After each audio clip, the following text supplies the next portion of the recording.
Nilimitahan na ng ilang tindahan sa Muntinlupa ang pwedeng bilhing bigas ng kanilang mga customer. 1 kilo kada customer lang muna ang pinapayagan para daw hindi magkaubusan ng supply. Pahirapan daw kasing maghanap ng supplier na magbebenta ng bigas sa mas mababang presyo para umabot na rin ang retailer sa ipinatutupad na price ceiling.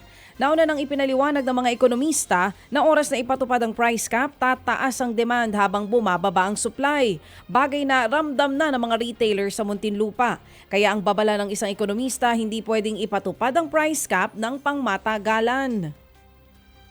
Long-term solutions talaga, yung structural na kailangan mas marami pa mechanization. Kasi pag mechanization, mas efficient, dadami yung production, bababa yung production. Siyempre, yung better irrigation facilities, lalo na yung risk of El Nino. Ito, kailangan i-anticipate na. Ted Filon at DJ Chacha. Ngayon, nasa Radyo 5, 92.3 News FM. Monday to Friday, 6 to 10 a.m.